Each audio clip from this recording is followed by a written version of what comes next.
What would it take for you to survive if you didn't know where your next meal was coming from? For some, surviving a hunger crisis goes beyond food.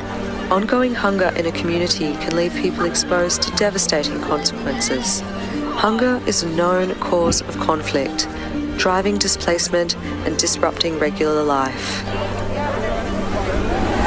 But wherever hunger endures, the World Food Programme finds a way to ensure life-saving food is available.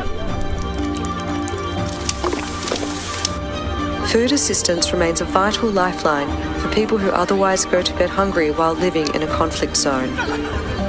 As conflict's impact can also inhibit future food security, WFP works to improve prospects for peace, enhancing access to contested natural resources and initiating programs to rehabilitate land and water. These life-changing initiatives help improve food security over time, so at this time of unprecedented need, invest in a more peaceful world by helping WFP tackle world hunger.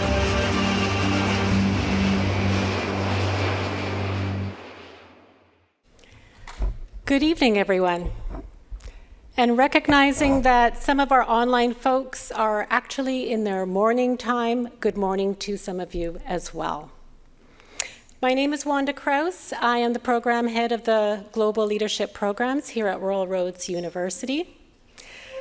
And I'd like to start us off this evening by acknowledging the beautiful lands on which the university is located. A lot of times when I come onto the campus and come down the hill, as some of you may have done as you came today in person, I can't help but notice the beautiful waterways that surround the front part of the university, and surrounding the buildings and the rest of the university, the beautiful forests. And when I do, I'm often reminded to take a deep breath in and a deep breath of gratitude. And so I'd love to share with you the gratitude that I have when I enter these lands, where I work from and sometimes play from, and acknowledge that we are on the lands of Lekwungen and Kasepsan traditional family lands.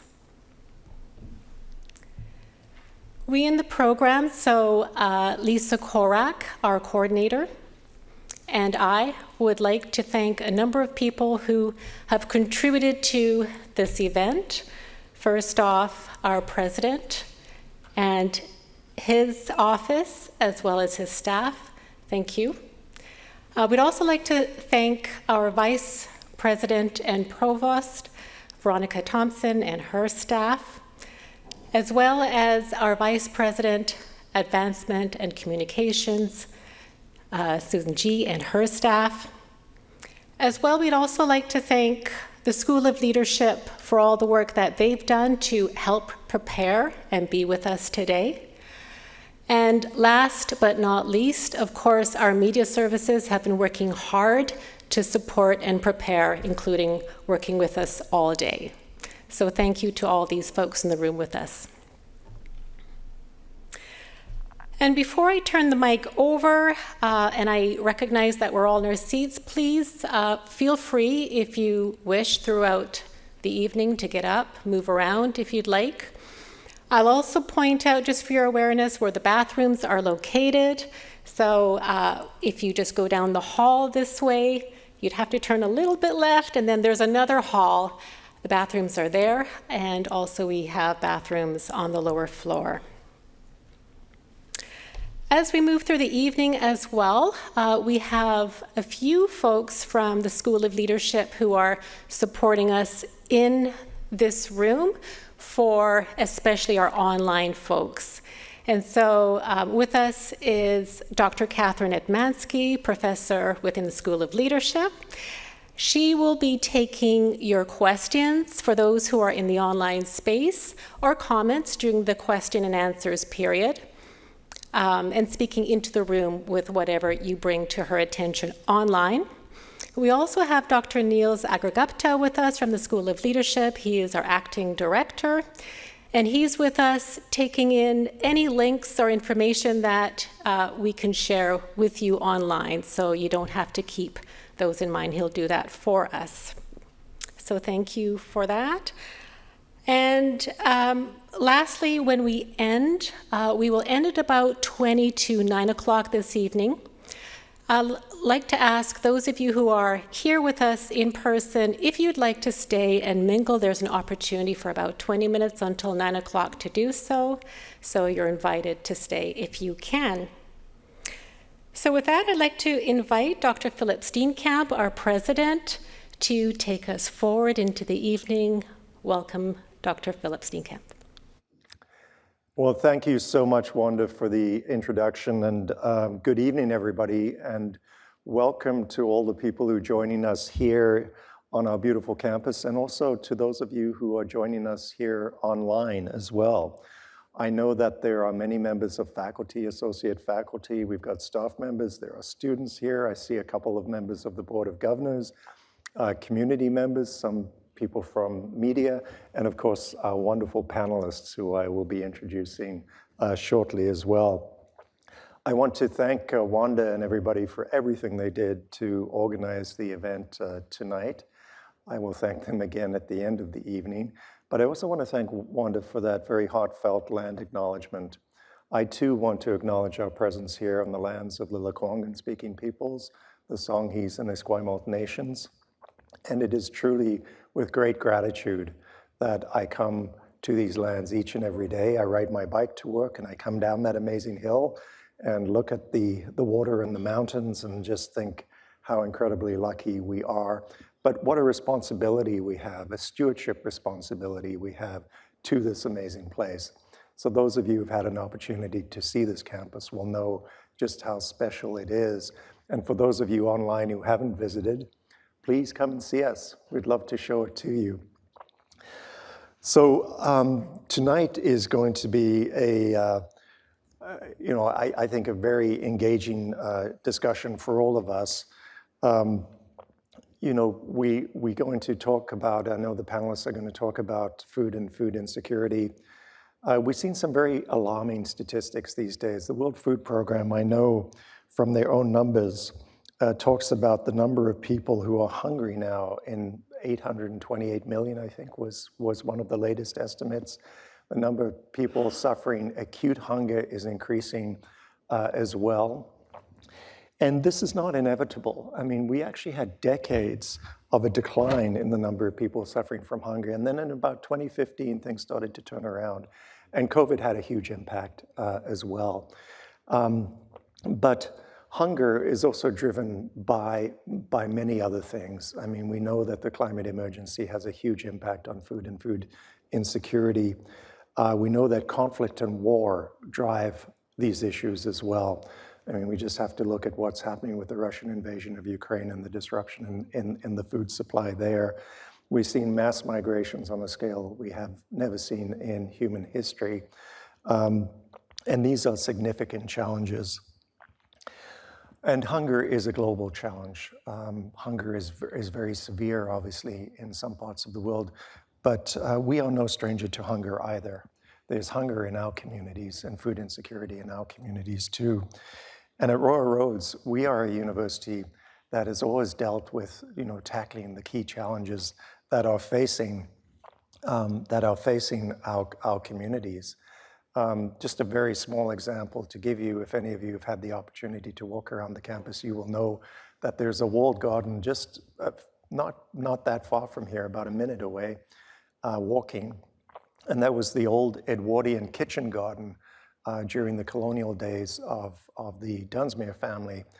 And we have launched a project in that garden now to reimagine it as a world garden, to invite people in who come from all parts of the world to help us reimagine that garden. And last year we started something called the Giving Garden, where we grow fresh produce for community organizations and food banks. And this year, I believe, we're on schedule to put over 2,000 pounds of food, fresh food, into the system. The next component is going to be an Indigenous food and medicine garden, which we are very excited about, and that will be laid out in the next few weeks. And then we have plans to build a big market garden in there so we can feed our community and we can also invite the community in. So we are doing, in a very small way, making a contribution to food and food security in our community. And that's why I am so excited that we have this amazing panel tonight to talk to us about these issues and to talk about these issues in a global and a local context. So I'm going to introduce the panelists so we can get to the discussion quickly. I'm very pleased to introduce to you tonight 3 presenters. 2 of them are here. One of them is joining us from Cameroon, and I'll introduce her in a moment. But I'm pleased to introduce to you from to my immediate left here, Elly Vandenberg is our first presenter. And Elly is the inaugural director of Global Office Canada with the UN World Food Programme. And Elly is based in Ottawa. And Elly has over 35 years of international development experience and is very passionate about connecting work in the field to the Canadian public and informing best development policy practice as well. And Elly is a certified executive coach and has served as professor of global practice at the University of Toronto's Monk School for Global Affairs. So welcome, Elly. It's great to have you here on campus. Thank you. Next is Dr. George Fedha. And George is World Food Programme Country Director of Namibia and Associate Faculty in the Global Leadership Program here at Royal Roads University. And I'm very excited to meet George today because I did spend some time at the University of Namibia in the early 1980s. And as George will attest, I know you're from Kenya, George, but you will attest Namibia is a very special country. And George's career spans more than 30 years, including 15 years in leadership positions at the United Nations World Food Programme. His work relates directly to global leadership in complex and fragile settings, community engagement, rural transformation, crisis management, and organizational learning. And some of the countries he has worked in include Italy, the Philippines, Nigeria, Kenya, Ethiopia, Somalia, Sudan, South Africa, Uganda, Pakistan, Afghanistan, Djibouti, Eritrea, Rwanda, and Zimbabwe. I should have actually just mentioned the countries you didn't work in, George. In his current role as the country representative of the UN World Food Programme in Namibia, he continues to strengthen the role of academia in food systems approach to development. In particular, focusing on the participation of youth and women in development with a focus on innovative and technological solutions that promote healthy and nutritious diets in Namibia. And our third panelist is joining us online. Wanja Kaaria is the World Food Programme Country Director and Representative to Cameroon. So a huge welcome to you, Wanja. And I do want to note that Wanja is probably joining us at 3 a.m., Wanja, in Cameroon? It's now 3:19 in Cameroon. Wow. We really thank you for that. I'm actually going to be in Botswana next week, and I know the challenges of these time changes and also joining meetings in other parts of the world. Wanja's career spans over 26 years with the World Food Programme, where she has been the representative and country director of Gambia, deputy director of Ethiopia, Africa Office, and deputy country director of Senegal. And her career also includes working in several countries such as Italy, South Africa, Tanzania, and South Sudan. So as you can see, we have an amazing panel here tonight. And how we're going to proceed is I'm going to ask each of the panelists to give a presentation, approximately 10 minutes each, and then we will open it up for questions. So we're going to begin with Elly. So Elly, over to you. Thank you. Thank you so very much, Philip, for the warm welcome and for making that connection between the global and the local, that very exciting work that you're doing with the gardens here on campus. We're really excited to be here with you, and thanks for all the warm welcome, but everything that the way that we've been received here this week has been wonderful. Thank you. And thanks to all of you who are here in the room and online. The numbers are overwhelming. It's very grim situation of food crisis globally, but we're here to speak also of what's possible. the possible clear interventions that we know that work, that we want to share with you as well, and to be able to encourage you in your own leadership roles. So thank you for being part of this with us, and we really look forward to your questions. I'm going to touch on World Food Programme's understanding of the global food crisis very briefly, so that my colleagues can get into the details of what it looks like in their specific countries. Then I'm going to speak about how World Food Programme works, what we do, the Canadian connection to World Food Programme, that for those of you who are Canadian in the room and online can be very proud of, and then look at some very specific interventions that we know that are working. So to start off with, around just giving you a snapshot of how we describe the global food crisis. If you can imagine, and that's easy to do here in this beautiful island, if you can imagine on the one hand a mountain with a crumbling rock face, and that mountain representing structural vulnerabilities.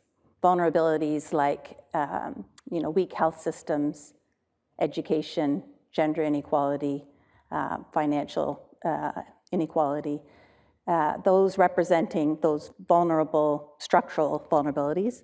At the bottom, imagine choppy waves representing stressors like water scarcity, displaced people, land use degradation.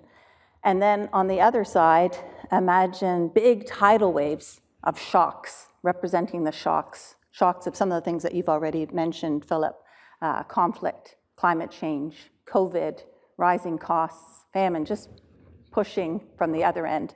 And all of that together forming an unprecedented situation of what we refer to as part of the polycrisis. So in that mix of vulnerabilities, of stresses, and of shocks, World Food Programme is the world's largest humanitarian agency that is about giving food assistance, but also using food assistance as a way of building a pathway to peace and stability and prosperity. So on any one day, you saw some of the images from the videos earlier, but on any one day we have 5,600 trucks, 30 ships, 100 planes giving food assistance, working with 700 partners, with governments in 120 countries. Last year we worked with about 160 million people. So the work that we do is both emergency relief and long-term development, trying to address those root causes. So that's World Food Programme in a nutshell, just to give you a bit of a background so that my colleagues can get into their specifics. And then what I wanted to also share with you is the connection with Canada. There's a long history to the relationship with Canada, and a relationship that I feel very proud of as a Canadian. When World Food Programme won the Nobel Peace Prize in 2020, when we shared that prize, not just with the staff of World Food Programme, with all of our partners, but you as individual Canadians can also feel that you're part of that Peace Prize. World Food Programme was started 60 years ago, and it was formed under the United Nations Food and Agriculture Organization, which actually was founded in Quebec City. And it was people like Lester B. Pearson who was involved in the days of that the initial thinking, Prime Minister Diefenbaker, who was supportive of the idea of giving food surplus and helping promote food production. So that's 60 years ago. And in that time span, we've had Canadians involved in formulating the idea first as a project, putting the whole aid architecture together, Canadians as staff, as alumni, as really strong ambassadors that we've had, and on the board of governance of World Food Programme. So the Canadian connection continues, and when we speak with volunteers, with staff, with those who support us, we hear from Canadians that it reflects Canadian values, that Canadians don't want to see people go to bed hungry, and want to be able to respond to people who are in distress in situations of not of their own making. So that's a little bit about the Canadian connection, and I'm happy to go into more details of that later. But besides that's World Food Program, the Canadian connection, and I wanted to highlight, despite the grim nature of the context and the grim numbers that Philip was talking about, I wanted to also share with you some of the interventions that we know are really working. Interventions like promoting gender equality and women's empowerment. One of the ways we do that is with cash-based transfers. So rather than giving food assistance in kind, women are given food e-transfers or cash transfers. And in doing so, we help promote the local economy, but we are able to give women choice and dignity and the ability to be empowered to make their own decisions. Along with that, by giving financial learning and programming alongside of that, it helps women be much more engaged in the outcomes of their labor. So that's one thing that I wanted to mention around gender equality and women's empowerment, cash-based transfers. The other is around school feeding. So a big part of what World Food Program does is, as a way of responding to the needs of women in particular, is through encouraging children to go to school. They're given rations. And girls in particular, by being given take-home rations, will be encouraged to go to school and stay in school. And that's another big way that we support gender equality and women's empowerment. I don't want to be kind of unduly optimistic about what's possible with the global food crisis, because it really is devastating. The numbers are devastating.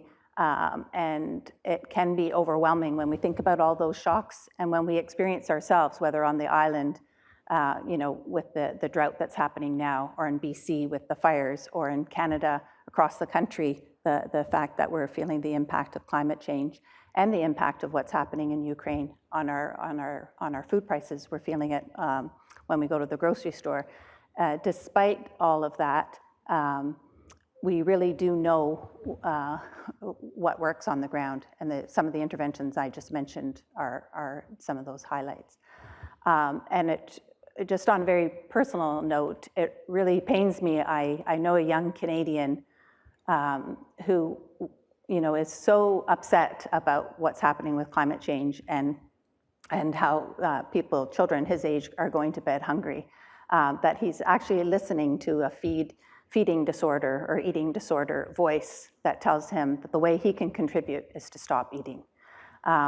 And so I want to encourage us all, whether we're leaders in an organization like World Food Program, or through your teaching, or through your research, that we keep that in mind, that we, on the one hand, we talk about the reality of the poly crisis and the nature of food insecurity, but also talk about what's possible, what we can do as individuals as well.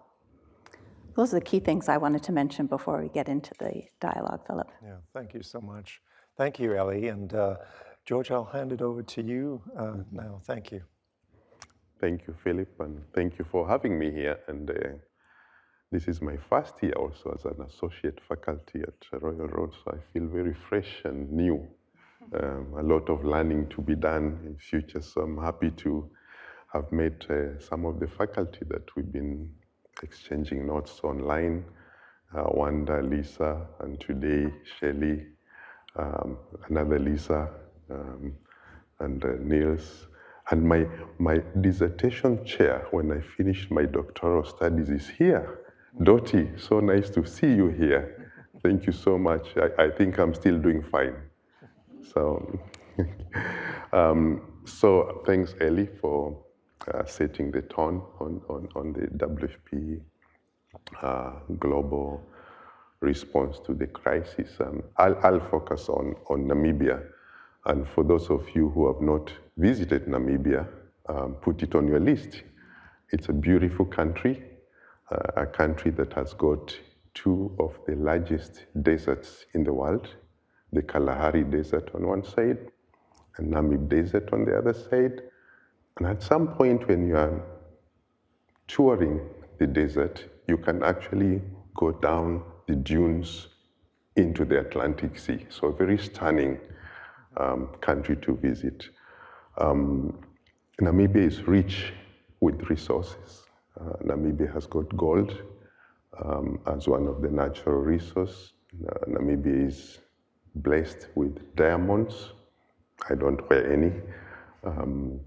It's blessed with uranium. It's blessed with a vast 834,000 square kilometers of land, maybe less or more, for only 2.4 million people. So you got all the space in the world. Namibia didn't have an issue with physical distancing during COVID. Country is big enough. So the story of Namibia, picking up from what Elly said, is there's also been, you got this wealth, you got this rich, natural resources being explored every day. And recently they have discovered new deposits of oil. They're discovering new deposits of uranium. So increasingly there is enough wealth in the country. But then you look at the other side, 44% almost unemployment, about 25% of stunting and malnutrition, about 31% of children stunted. So there's a big disconnect. The inequality is a big problem in Namibia. So how do you deal with such crisis in a country that is full of resources? And so the story now I can tell is the last 10 years, and I'm happy that Philip, there's that connection that he knows a bit about Namibia, so I'll be asking him about a few questions to help me understand the history. WFP has been in Namibia since around 1992. For the 1992 up to 2018, WFP did most of the things that Elly had mentioned. Did food distribution to people who needed food, provided energy biscuits for children who are malnourished and registered in hospitals as nutrition cases, provided emergency response to women who are pregnant and lactating, supported the government in setting up the school feeding program, provided support to the Ministry of Environment in setting up early warning systems,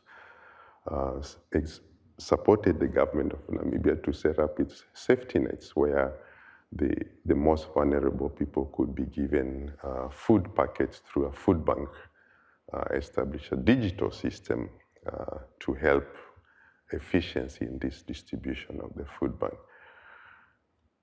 But did that reduce the levels of food insecurity? Somehow, but there was still a huge gap. The investment, the amount of investment compared to the results. So in 2020, when I joined the team in Namibia, it was baptism by fire because the government of Namibia had seen this transition of the World Food Programme, and they organized a stakeholder conference where WFP was put on the spot, not in a bad way actually, to kind of be sort of asked and interrogated on how can we do this work better, how can we address food insecurity in a more innovative way, in a way that is more transformative, in a way that is more sustainable, in a way that the youth and women are brought into the fore, in a way that we introduce more digital solutions. And so it was a 2.5-day program, including all the ministries of government, a lot of private sector engagement, and academia. And so happy to now have that connection with Royal Roads. At the end of the 2.5 days, the result was, WFP, we still need you, but you have to do your work differently. You have to address this problem differently. So what was the difference? So we moved away from the food distribution to now working with farmers, especially women, to grow food. And not the way we used to support them to grow food before, because in the past, we used to, if you asked as a humanitarian or development worker to support a community, you think maybe they need a wheelbarrow or a hoe or a spade or a shovel or some seeds. But now we are told, no, that's not the approach. We need to look at how sustainable, how can we use soil regeneration techniques, water conservation techniques, so how to put up greenhouses for the communities, how to ensure that the extraction of water is done in an efficient way. So that's what we are doing now. And we have had some, within 2 years, we have seen some signs of success. I think I'll share with you some of the videos where there's a famous a lady we call Mama Veronica in one of the towns called Oucho, Kamanyab.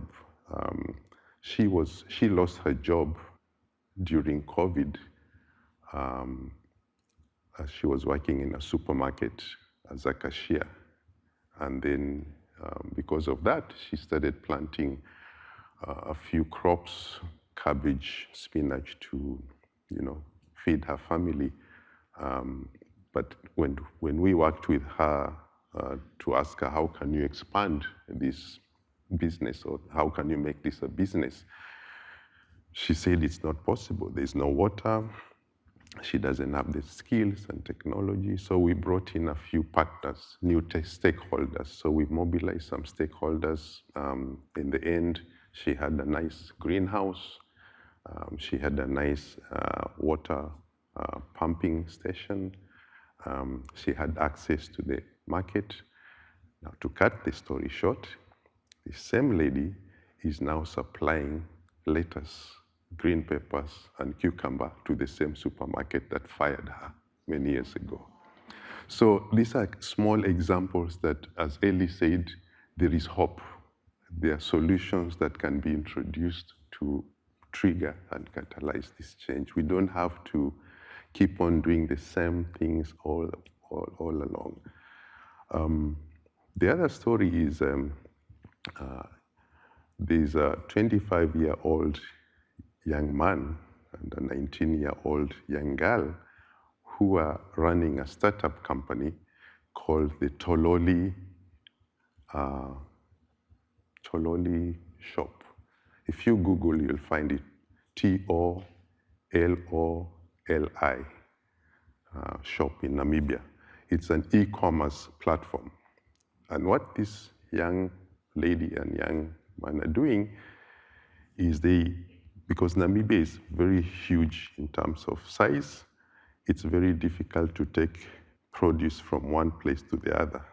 So what this young group have introduced is an e-commerce platform where they collect the produce from the producers and they go and process and pack it nicely and take it to the supermarket for sale. And then they connect the producers onto a payment platform. And it's working. So if you want to order some vegetables from Namibia now, you can go online.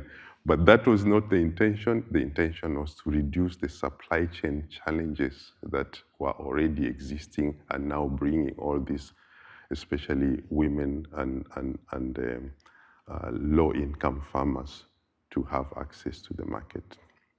So technology, because the youth are not so involved in agriculture in Namibia, not because they don't want, but gone are the days when the youth were keen to jump onto a tractor and go to a farm. The youth these days want to do the working on the mobile. So how about introducing an e-commerce app or feature that can enable you to involve the youth into agriculture? So we have a lot of youth engagement programs that involve, some of them are very good at helping us use drone technology to measure the soil content, to measure the water properties, as well as just tracking the weather forecast. So again, these are new solutions and new innovations that seem to be working. And then a final example I can give is, as Elly pointed out, WFP has been giving school meals to kids at schools to make them stay in school. But then the government in Namibia, for example, spends more than about $6 million, and that's a lot for a country like Namibia, on school meals. So how about using that investment to stimulate local economy? So instead of bringing in the products that are brought in for the school meals, how about engaging the local farmers to grow food, and they give this money to the school and have the school contract the local farmers to bring the food to the school. So we've started a few pilot schools, and it seems to be working. 2 schools actually recently we have noticed they have actually gone into a profit status, and they're making more money than before. So things are working, as Elly said. We have this grim situation, but through technology, innovation, new partnerships, new ways of unlocking financing that has always been difficult, especially for women. How do we as WFP use our muscle, not physically? How do we go to the banks and say there are these requirements that are not workable for our women farmers? So we can give you a guarantee that these women will invest in agriculture and pay back the loans. So these are the kind of products and services that WFP plays a role in a higher or an upper middle income country. It's different if you go to Yemen or Sudan, because those are very different contexts. But in an upper middle income country, there's ways that you can deal with food insecurity using technology, innovation, new partnerships, the youth, and then academia. I'll pause there. Thank you. Oh, George, thank you so much for telling us a little bit about what's going on in the ground in Namibia with World Food Program and the innovation. And I'm sure there are going to be lots of interesting questions about this as well. So I'm going to move on now to our third presenter, and our third presenter is Wanja from Cameroon. So Wanja, we'll hand over to you. Thank you, Philip. Thank you, Elly and George, for setting the stage, and I wish to thank the entire team at Royal Roads for implicating me and implicating Cameroon. It's not that often that we get the opportunity to share what we are doing in Cameroon. It's one of those least spoken about, conflicts and crises in the world. So just to situate Cameroon, for those who may not be aware, we are in the continent. We are located in Central Africa. It's a Central African country, bordering largely, many countries border Cameroon, but largely Nigeria, Central African Republic, and Chad. And WFP has been in Cameroon since the early 70s. It's not a country that was food insecure at the time. It was, very marginal food insecurity, very insignificant levels of malnutrition. But you can imagine, you heard what, Elly said, this is what, food insecurity can be. This is a situation where food insecurity can be really driven by conflict.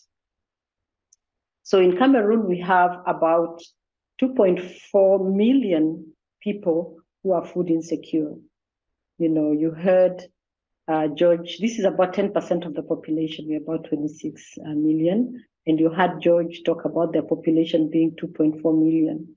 That is actually the population, the entire population of Namibia being food insecure. It's also the entire population of Botswana, Philip will be going there, and the Gambia as well. So these are large numbers, but doesn't mean that, they're impossible to bring down. We have success stories where, governments have been able to contain and control food insecurity, and you can see the success story there with Namibia. So Cameroon, we have majority of the regions, which are 6 out of the 10 regions, are impacted by food insecurity and are crisis-ridden. And out of the 10 regions, WFP has offices in 8 of those regions. So we have about a staff of 300 people, all working and spread across 10 regions out of 8 regions out of the 10. So what is WFP's role? Our role before, in the early years, before the mid-20s, WFP's role was more like what George has described. We were really kind of a technical advisor, providing capacity, kind of very, very small program in Cameroon. But since Cameroon was impacted by crisis, and I'll describe them, there are really 3 very complex and unrelated crises, spread across almost all the borders of Cameroon. So on the eastern part, we have a big refugee crisis from Central African Republic, and until the politics and the situation in Central African Republic is resolved, we'll continue to harbor those refugees. In the northern part of the country, we have the Boko Haram insurgencies. And these are also compounded by, that's the same region, those are the kind of the same regions where we have the very severe impacts of climate change there as well. And within that, we've seen impacts of climate change really driving intercommunal clashes because of competition for resources. So we have a kind of a combination of factors that are continuing to undermine food insecurity there.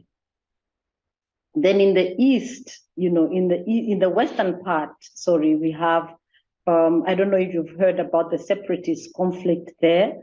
There are 2 regions, they are Anglophone regions, and they are,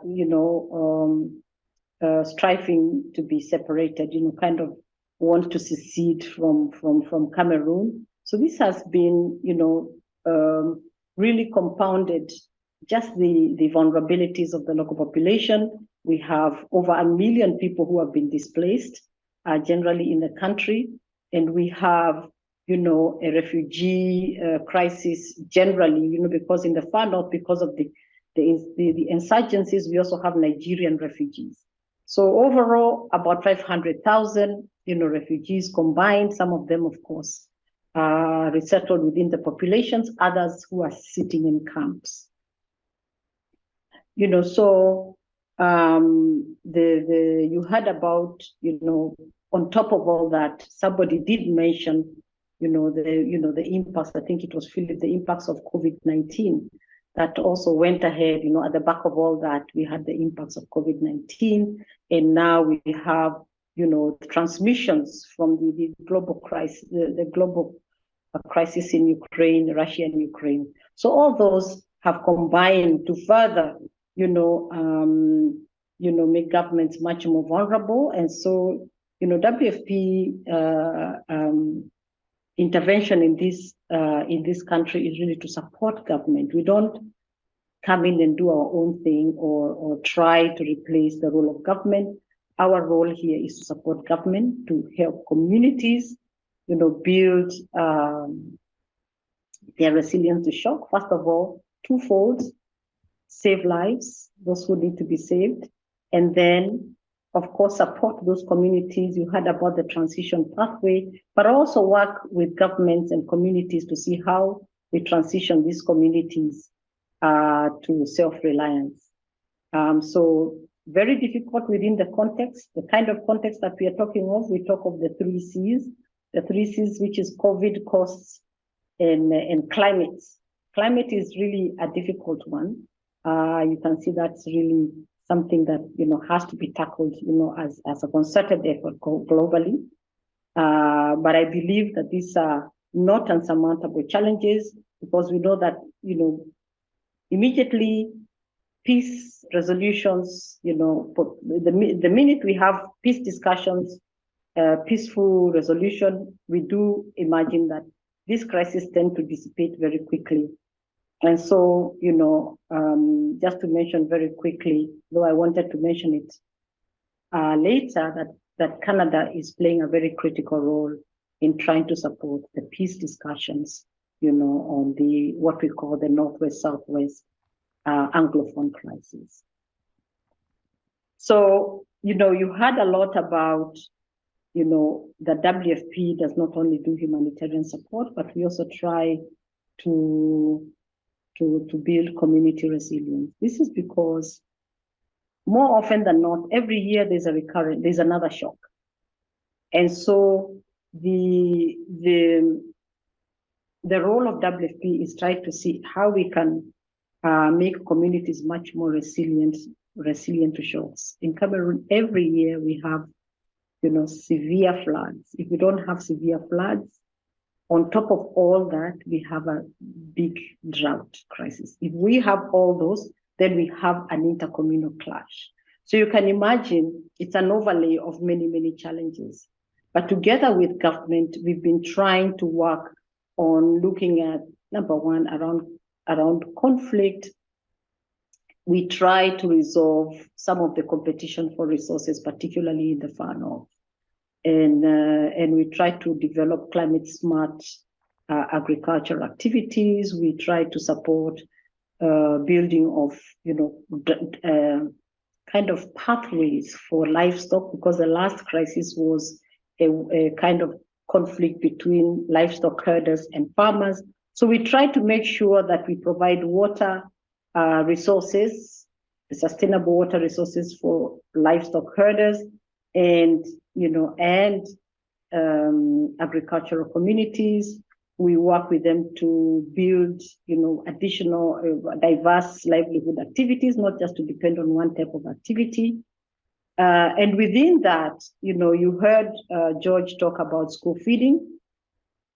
We've also working with smallholder farmers to produce more diverse agricultural produce that WFP can buy and provide to school feeding programs. So this is one angle that WFP does. We try to do a lot of local production to also, rather than sourcing food out of the country, we try to source from local communities by supporting them and buying them and distributing them to the communities that we serve. But we also, like George said, try to provide a market within the schools. So we like to provide the cash we are working with governments to provide cash to the schools. And then schools become a bit more autonomous in terms of buying locally available foods for the schools. So another thing that we are doing is building government capacity. We are building a lot of government capacity. There are a lot of policy gaps. And you can imagine WFP has over 60 years of experience in almost, not only saving lives, but also changing lives. We have a variety of tools. And you heard in the video about, areas where we intervene on climate, on food for asset creation. So there's a variety of responses that we have. And we try to build government's own capacity in that, and WFP globally has centers of excellence where we try to send, like in Cameroon, I've sent the government officials, the ministers and the technicians to Ghana to see some of the lessons that Ghana has been using to actually Ghana's operation. Ghana is beginning to be much more sustainable, able to meet the needs of its own population. Food insecurity has significantly reduced. So we take them to see some of those best practices in other countries. So I've gone with the government to Egypt, to Cote d'Ivoire, where we have a center of excellence. And by the way, we should be going to Namibia towards the end of this year, because there are so many of those things that George identified that we want to learn from. And governments normally come back, like we've come back, we've already developed a kind of an action plan of some of the things that we need to do. And within that, government has given us money, WFP money, to start implementing some of these programs. So it's not like the government is sitting and waiting for WFP, to provide assistance from various donors, but they too, give us resources to build their capacity. And I just want to talk a little bit about, I don't know if you've heard of the United Nations Humanitarian Air Services. The World Food Program in Cameroon, operates. That's like a flight that allows all humanitarian workers, United Nations, NGOs, all humanitarian workers, use the flight to access very difficult and far to reach locations. Some of the locations are really crisis affected, and driving there is not safe. You have to drive with a convoy. It's also very remote. The roads are really impassable. So those flights facilitate movement, speedy, reliable, movement for all humanitarian workers and goods to those locations. So WFP is providing that. And I just want to also mention very quickly the role of Canada. Canada, the government of Canada has been a very, very strong supporter of the government of Cameroon through many other of the UN agencies and NGOs, but also to WFP, a very, very good partner of WFP, providing us with resources to not only respond, in the 3 different operations, but also has been a strong supporter of the UNHAS, what we call the UN flight, the UNHAS flight. And so continue to be very, very committed. And also don't forget that Cameroon government do really appreciate, working with Canada, because Cameroon is also proud to be a bilingual country, French and English. So they've learned a lot from Canadians who've managed that very, very well, noting the separatist regions and just how they managed to integrate, Anglophone and Francophone, that dynamic. And there's always a lot of discussions around that, and seeing just how they can learn from the lessons in Canada. Then finally, allow me to talk about leadership at WFP. WFP does not only change the lives of people in need. WFP also pays critical attention to its staff, and likes, and prides itself really in building leaders, and believes in building not only, like staff in regular technical activities, but also, building leaders, because, they just see that building, growing leaders in a way, the leaders will definitely, be the leaders in their countries, in the future, or maybe future leaders out of their countries. So we've got a lot of WFP, ex-WFP staff members who've gone to work in government in very, very senior locations, very senior positions. And so or sometimes just go to government and contribute with that value that they've had and the learning that they've had, gained from WFP. And WFP spends a lot of resources, mentoring, coaching, building, and training staff. And we now have a people policy that many of us, have benefited from, because it really anchors itself on diversity and inclusion, and also growing leaders. So and also offers a lot of opportunities. You heard Elly talk about us being in about 120 countries. So WFP allows you that versatility to work in a different skills, profile. So you have, at the end of the day, you build a kind of cross-functional competencies that allow you to talk across, different expertise. So allow me to stop there by just saying that, some of us, like myself, I'll say, I've been a beneficiary of, WFP's policies of diversity and inclusion. And I think, WFP also supports, you have to be driven, as a leader. You have to show that you're throwing yourself out there to want to be a leader. You have to be committed. You have to have, kind of a vision for yourself, and definitely have integrity. And by throwing yourself out there, the organization does tend to recognize you and then mentor you and grow you to be, a leader in the organization. Thank you very much, Philip, and back to you. Wanja, thank you. Thank you so much for telling us, about the work of the World Food Program in Cameroon. And, I was struck by the complexity of what you're dealing with there and the challenges that you're dealing with, but also by the difference you're making. And I want to thank all the panelists. Thank you for the work you're doing. This is really, really important work.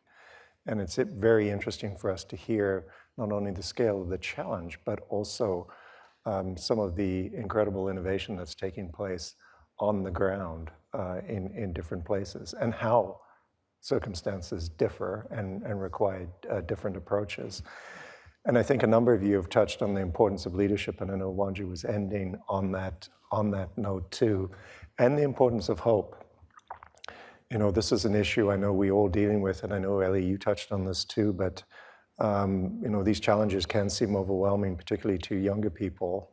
And I think we have a responsibility to show that you can make a difference, even under very challenging circumstances. And I think you've all illustrated that in the stories you've told us tonight. We will open up to the floor and online in a moment, but maybe I could just kick it off while people are gathering their thoughts about questions. I could just kick this off by asking you all a question, and I'll perhaps begin with you, Elly, in the order we started.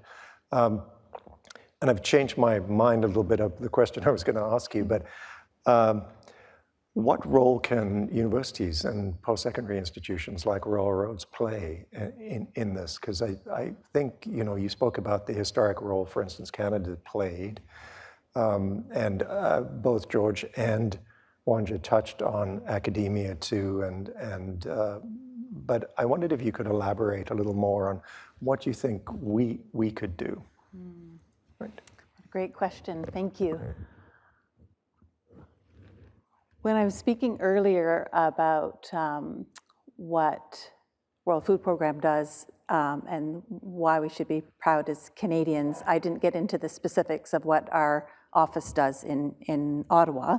And one of the key things we do is to develop partnerships. So we work with members of parliament, we work with NGOs, with research institutions, civil society organizations, and it's all about trying to get more partners working together to address these complexities. So when we look at partnerships with universities, what we're looking for is to benefit from a number of things that universities offer. I think of, well, why don't I be specific about Royal Roads University? I mean, we can see the work that George is doing with the Global Leadership Program here, and the opportunity for young people to learn by going to another country like Ecuador and to exchange those learnings. So one is about, you know, giving universities as a channel for opportunities for young people, for exchange, for learning, for growing. That's one area. Another area is research. And often we think of research as, you know, research in big labs of really large universities. The kind of research that I mean is the action research. World Food Program is a very practical organization. We do a lot of activity, but we often don't have the ability to, you know, draw on the evidence and show the evidence and be able to show what's working, what's not working, and why we need to get others involved in a particular effort. So research is another area. I think around Royal Roads' expertise in leadership in particular. Wanja spoke about, you know, World Food Program's people policy and how she's benefited as a leader from coaching. I think this whole strength of Royal Roads in the area of executive coaching and organizational coaching is something that our leaders could really benefit from. And on that note in particular, I think, you know, you're seeing two very strong leaders involved in this panel, many leaders doing this work. And I feel like I face this myself when you know, see day, and maybe you do too, if you see day in, day out this, you know, the crisis news, and you get information about just how challenging the situation in the globe is, and you see our own country on fire, and you see the cost of food increasing, and you wonder if you can ever buy a house. And you're feeling for those who, you know, can't even get food on their plate somewhere else. There's something about being able to give leaders the ability to have a safe place to talk about, you know, what gets in the way of them being good leaders, helping them grow in their self-awareness about that, and supporting them in their own development. And I think I see that in Royal Roads doing that with other leaders here, and I think there's potential for work and with our leaders too. Yeah, thank you. Yeah. Thank you so much for that. And George, any reflections on the same issue? Well, you're an associate faculty member here too, so I'm sure you've got some ideas.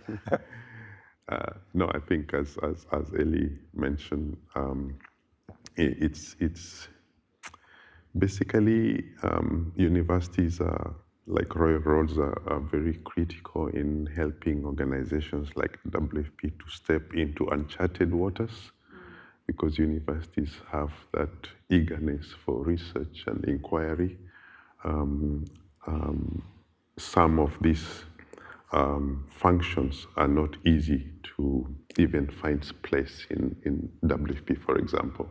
It will take you 3 years, for example, to come up with a project that is outside the normal policies and procedures of the organization, because the priorities are to address saving lives and changing lives. But when it comes to finding evidence, collecting evidence, I think Royal Roads can find a place. And the other area that I think is becoming more relevant for a relationship between, for example, Royal Roads and WFP is business modeling of some of the programs that we do with the communities. Because if you take food production becomes more meaningful for our community if they can also make money out of it. We need a partnership that brings on board that business thinking and business modeling, and how do these communities make money, or how do we save money in the investment, but also doing it in a very climate friendly way. I think that's what I can comment for now. Thank you. Thank you so much. Wanja, did you have any additional thoughts? I know you spoke a lot about leadership at the end of your presentation, but I wondered if you had additional thoughts about this connection with academic institutions and the sort of complexity in dealing with this multitude of partners you spoke about too. Yeah, I think it's a really important question, and WFP has over the years partnered with universities and research institutions, just for this very purpose, because we have practical experience and academia is teaching the theory.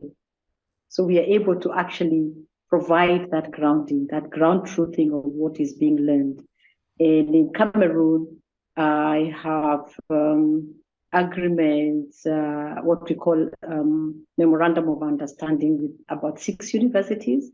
Every region here apparently has a university, very, very established universities here. And so we use the universities, number one, for research, additional research, because, as the World Food Programme, we're not like an academic institution, but we are driven by evidence, we are driven by data. And so we need to partner with universities so that they can, build in the body of knowledge that will inform some of our decisions on, are we really making an impact? Sometimes we need to do longitudinal studies. We don't have that ability to do that. And so we engage with research institutions. They do that. They also go into, we go into partnership with them to provide concrete evidence, for example, where we can actually have some statistical significance, because sometimes we really just want to, sometimes we just have to just go into research that just is indicative, that gives us an idea, because in an emergency, you can't go for such rigor. But after you start making an impact, you need to go into rigor. And we need to partner with universities to provide us that rigor in research and in analysis. And also provides credibility to donors. Did you really make an impact? Everybody's asking, did you really make an impact? We need to concretely say that we've changed lives in this way.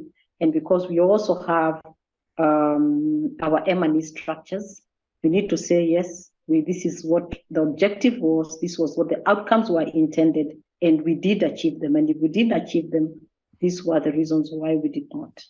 The other reason we partner with universities here in Cameroon is to provide the youth, to be able to come in, work with WFP and practice. So we use them a lot for our research in the field.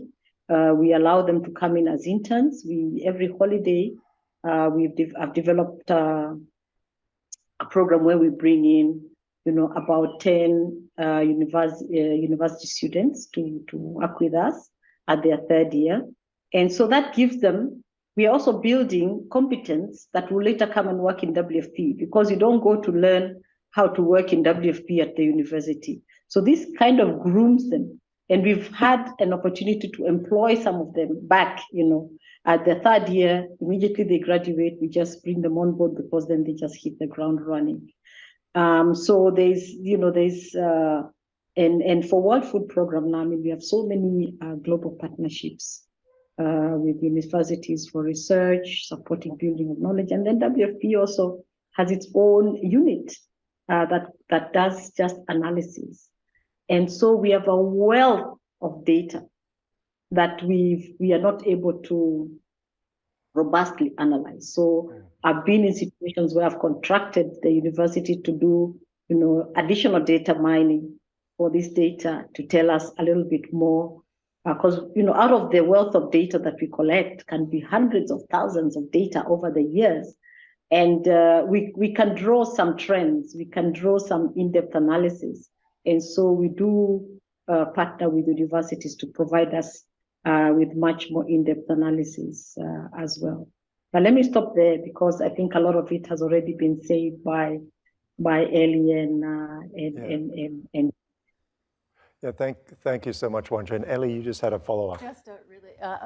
I just want to make a plug for your Cascade Center. Cascade Institute. Institute, thank you. the way that faculty is, highlighting the issues and at the same time, the interventions and the solutions. Universities are responsible for educating students, but in a way that doesn't make students want to just crawl in bed and put the cover over their head. And the way, is it Thomas Homer Dixon who talks about, the challenges cascade versus the virtuous cascade. That's a beautiful way of, being critical, providing the research, the depth, the analysis, and also giving people hope and ways to act and to make a difference and feel like there's something they can do. Yeah, well, thank you for that. The Cascade Institute, headed by Dr. Thomas Homer Dixon, is doing, I think, some of the leading work in this country on complex system science and looking at the way these challenges intersect and feed off of each other. But as you say, they look and analyze the pernicious cascades and the virtuous cascades. And his latest book was called Commanding Hope, in a very challenging environment. But I was really interested to hear all of you talk, and thought about the opportunities for more student exchange. We do have that program in Ecuador, which is kind of really, really interesting. You all spoke about the importance of research and particularly measuring impact. I think that is really interesting. Leadership training, coaching, George talking about business, which I hadn't thought about too. How do you build a business case around these sorts of things too? So I think some great ideas there. So thank you for those thoughts. I want to open the floor now to audience questions. And if you're in the room with us tonight, please raise your hand. I know it's going to be a little challenging for me to see, and someone will bring a microphone over. And to everyone online too, please post your questions in the chat, and my colleague, Catherine Mansky, will help to ask them on your behalf. And maybe you could just introduce yourselves when you start as well, but please do use the mics because we want everybody to be able to hear. So I will rely on the mic runners here. Thank you. Thank you so much. My name's Tamara Plush. I work for UNICEF, headquarters in New York with the climate and sustainability team, and I'm so excited to hear about your work. And I think that something that's really exciting that's happening in the UN is this shift from projects into programming and systems change and the ideas of transformative change. However, I think that these have become buzzwords in some ways. So I'm wondering if you might be able to give some examples, some very concrete examples of what a systems change approach would look like for the World Food Program, and maybe some examples from your countries. Thank you. Who would like to start on that one? Okay. George? Yeah. Thanks. That's a very valid question, and you said you're based in New York? I get to live here. You're lucky. So I can maybe give an example of the food systems change in Namibia. Just as we went through that phase, those 10 years of moving from assistance to transforming food systems, the government and stakeholders and WFP and the business private sector are involved in now looking at food systems that involves the production of food, the storage, the value addition, the export, and then the sustainable use or growing of the food. So there are so many actors that are involved, and that is how a system is built around that, which is different from how we used to do it before. So WFP has to work with partners who are good at supply chain. How do you move food from point A to point B in a very sustainable way? I'm learning about new things and new ways of using disposable containers. I never knew that you can have something like that. So we have new supply chain partners that are coming on board. So you change not only the system around food production, you have to also go back, take a step back to study how do you do research on the best seed for that type of soil, that can grow in a more natural, organic way. So that's the system. You start from the seed to the last mile, which is either better packaging of the food, better way of moving from farm to fork, and maybe better way of making money by maybe exporting a nicely value-added product. So it becomes a whole food system that produces better value at each section of the food system. I don't know if that answers your question. Okay. Yeah, thank you. Any other questions? Okay, we have one here, and then we'll take one online. Yeah, there's a question in the front here. Hi, my name is Geoffrey. I'm taking Masters in Environmental Management at Royal Roads University. My master's thesis is around climate, biodiversity, health nexus, and food systems planning. My question is around the food production aspect. What are your thoughts on the role of farmers, producer companies, or cooperatives? Will that give more agency to producers? And will that increase the scope of value addition to their produce? Who would like to take that? Maybe Wanja? Wanja, did you get the question? Yes, I did. Yeah. And yeah, it's for WFP, I'll answer it within the context of WFP. WFP supports in concert with the Food Agriculture Organization and some of the UN partners. We work to support, and government, we work to support smallholder farmers because we want them to increase their production, for example. When they increase their production, the challenge here is markets, access to markets. So WFP provides the market and buys from the smallholder farmers. But it's very, very difficult to target assistance to individual farmers. So we like to work with them in corporations, in groups. So I've got a whole unit that's working with smallholder farmers to aggregate. Aggregating is very important because you can concert, capacity, you can concert the knowledge to them, and you can also loan, give them access to loans as a cooperative. And even when we are talking about post-harvest losses, it's much easier to work in supporting smallholder farmers to manage their post-harvest losses when they are organized as a cooperative. So I have to say there is, extreme value in working as a cooperative. Even when we are looking at, you heard George talk about the food systems and value. Within the food systems, of course, we have the value addition.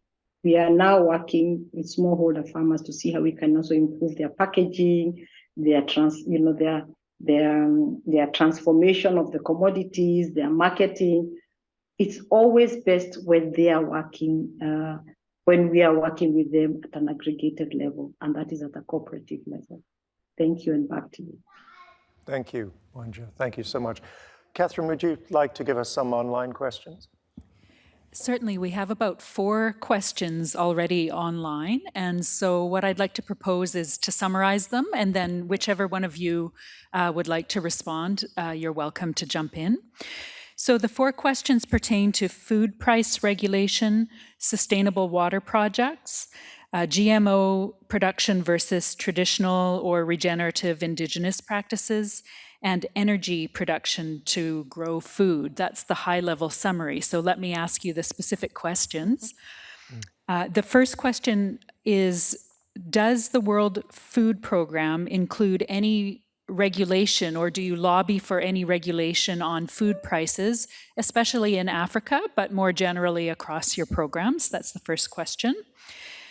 The other question was, I think, responding to Wanja's comments earlier about the conflict between cattle farmers and agricultural farmers over water. So could you give us some examples of sustainable water projects, specifically in Cameroon, but elsewhere as well if you have other examples. And I'm actually going to read the third and fourth questions because they are very nicely articulated. All of the questions are nicely articulated, but let me make sure I get the nuances here. So, how should the world navigate the apparent increased yield in food production coming from the use of GMOs versus traditional, regenerative, and indigenous practices with a foreseeable population growth to around 10 billion in the following 20 to 30 years? That's question number 3. And question number 4, how do you as panelists see the role of energy production, which is currently at around 7 to 8 calories of energy to produce 1 calorie of food? So how will we produce that energy to produce food into the future? So again, for your reference, let me summarize the 4 areas here. I know it's a lot to remember. So the first one is about price regulation. The second one is about sustainable water projects. The third one, GMO versus traditional food practices. And the fourth one about energy production to grow food. And thank you very much to all of the question askers online. Wow, that's a lot of questions. So what I would recommend with the panel is why don't we just, we'll start with you, Elly, and comment on whichever ones you would like to comment on, and then we'll move to George and then to Wanja. But I've written them down in case you forget to, so. Okay. Yeah. I think my colleagues could probably add much more content to the answers to most of the questions. I would just, around food pricing, that question. We have global offices in various capitals, including Geneva, and our Geneva office works really closely with the World Trade Organization on issues of trade, on issues of pricing. So that's one thing I would mention. And then again around, I'm not sure if this is answering the exact question, but around the work that we do with cash-based transfers. It's about injecting cash into the economy that also helps with the issue of pricing. But I'll hand it over to my colleagues who are much more knowledgeable and can give very specific examples maybe. No, thanks, Elly. Thanks, Philip, for that. I'll maybe touch quickly on the question around regulation of food price. Sustainable water, I'll leave that to Wanja, specifically for Cameroon, and then I'll touch a bit on the GMO versus natural-based production, and then the energy costs. Just a quick reflection. No, in most countries, including Namibia, the World Food Programme is part of major steering committees that are run by government, like Ministry of Agriculture, Food and Nutrition Security Steering Committee, which also does recommendations on food prices. WFP also has, for example, in Namibia, a memorandum of understanding with the National Namibian Agronomic Board, which regulates importation, but also price setting. So there is a level of advocacy WFP is involved in making. And one of the biggest advocacies, the harder the price, the more costly the food, the more you are bound to see increase in hunger. So that advocacy is played in these steering committees. And lastly, if you want to really determine if food prices should remain stable or reduce, you have to increase the production. So we play a bigger role in working with farmers through the school-based programs in ensuring what is it that is really short supply in the country, so that you influence the supply so that the prices can go down. You also influence the supply chain so that the supply chain can enable less costs of that movement of food to markets, and then that reduces the prices. So this is again an integrated system that helps the food prices either stabilize or go low. On the question of GMO versus natural-based food, again, I don't think Namibia is a good example to use because the population is very small, 2.4 million. So the government has declared Namibia a non-GMO country. So again, how do you influence policy? And the question was very, very relevant in terms of if the population is high, would Namibia have the same policy? Those are where the questions are. So the thing is again, and this is again connected to the last question around energy costs and food production. So just like Canada wants to be one of the world's leading country around green hydrogen production, Namibia is also trying to be in the same position. So, but the interesting thing with Namibia is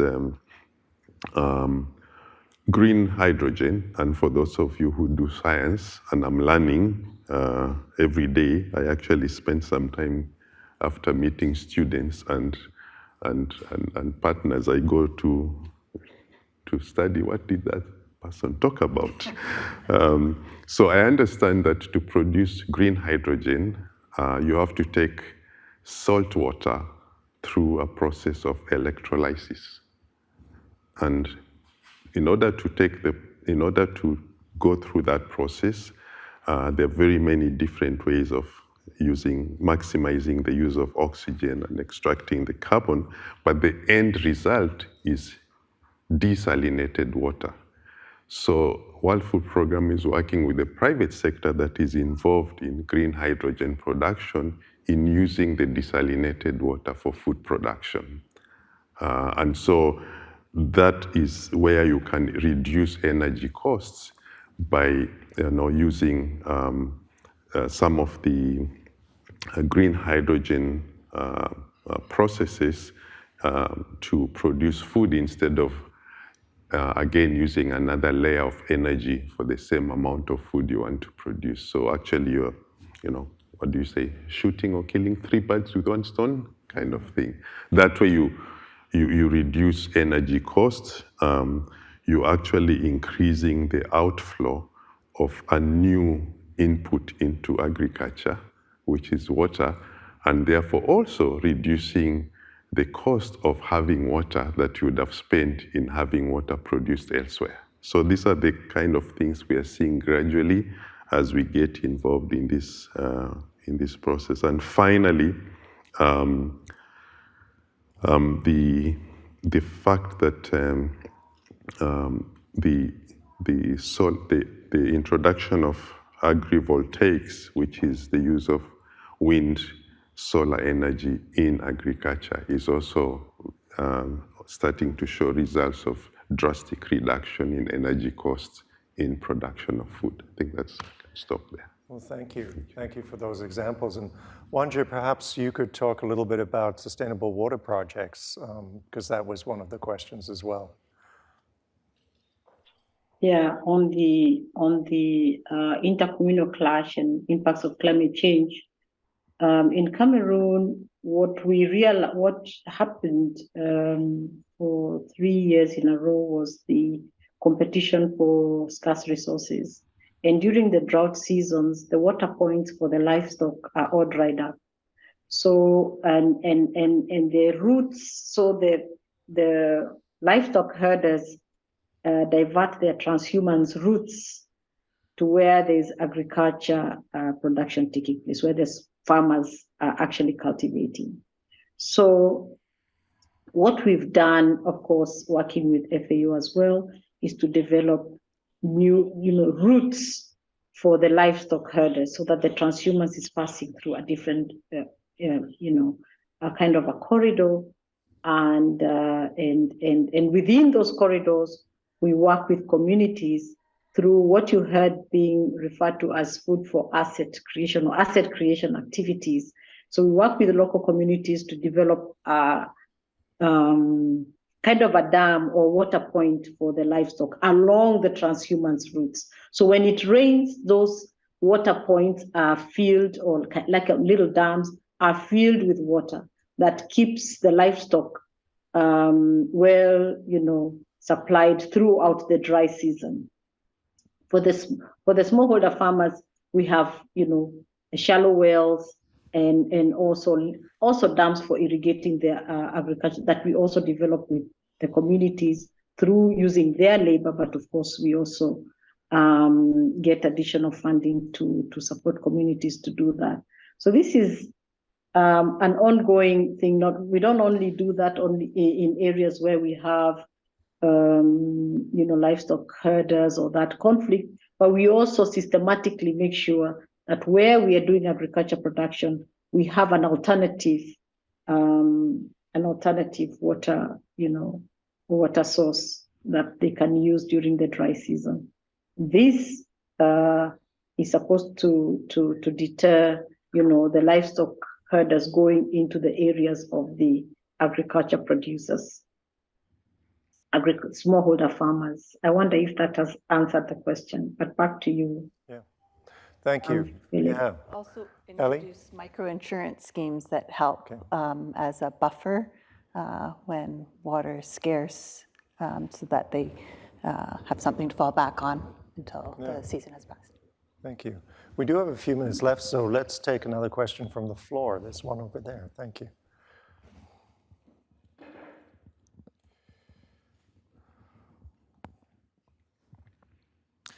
Thank you for your participation in these panels. My name is Patrick Hill. I'm a resident of Duncan in a little further north of here. How are WF programs impacted by local and/or organized crime and corruption? And what methods or analysis are in place to measure allocation of funds, efforts, and their ending results to potentially determine where those issues may be impacting? Thank you. Thank you. And I mean, a question you could add to that, I mean, how does the World Food Program deal with issues like crime and corruption and things like that? It's an interesting issue for all organizations. But Elly, do you want to begin on that? I can take a stab at it. We're often asked that question. Thanks for the question. We're often asked that question when we meet with groups of parliamentarians in Ottawa, when we meet with Subcommittee on Human Rights or the Foreign Affairs Committee, and we're asked when our executive director comes to visit. That's often a question on parliamentarians' minds, because they want to be able to respond to constituents who ask that question too. I think I'd say a couple of things. It's a governance issue, and World Food Program is governed by a board made up of countries that also hold each other accountable. So that's at kind of a global level of dealing with the issue. At a local level, again, it probably is better to pass this on to George and Wanja. But what I understand is that we have very strong systems and policies in place, especially around, and like hotlines, we have monitoring and evaluation systems that help us address that issue. But we have contexts like Haiti, where it's extreme, and there's gang violence and organized crime, and even in those contexts, we're able to work.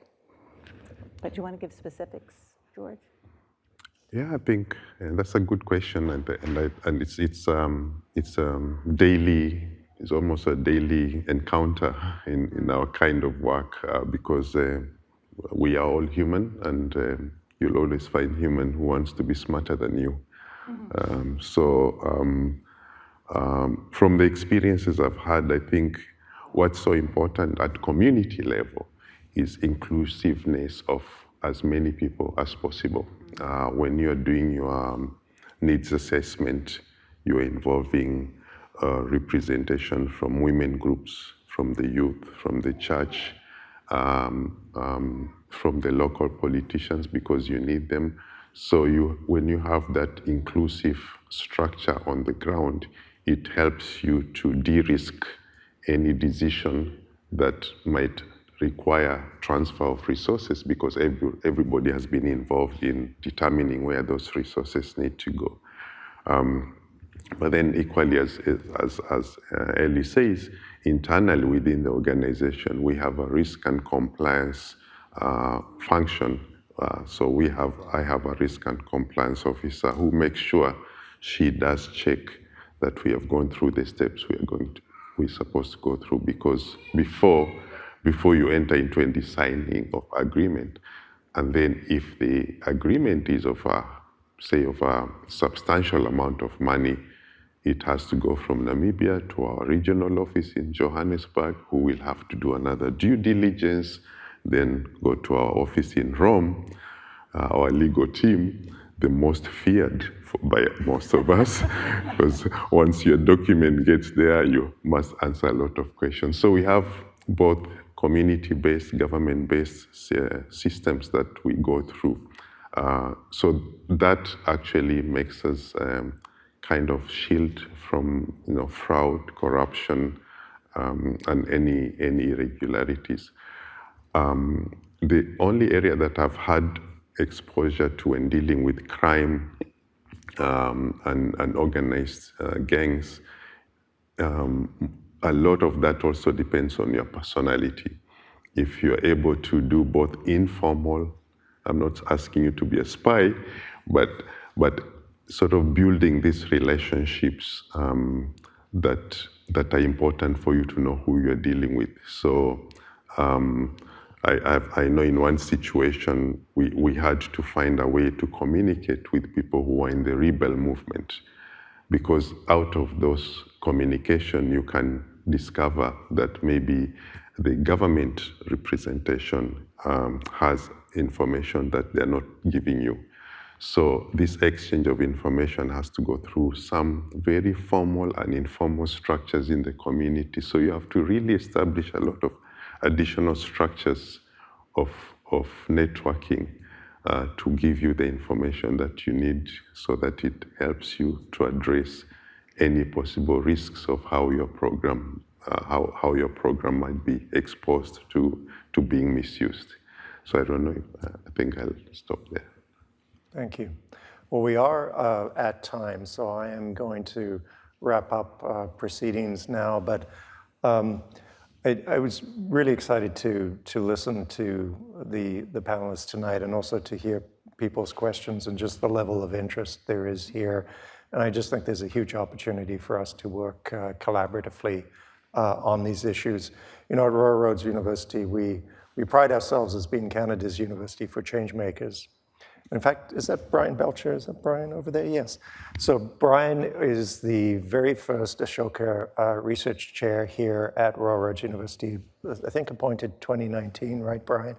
And Brian does amazing work on research effectiveness, and I know that question came up today, but just one example of the incredible wealth of talent we have here, and I know you've engaged with many other faculty members too. But I wanted to thank everybody for coming out tonight.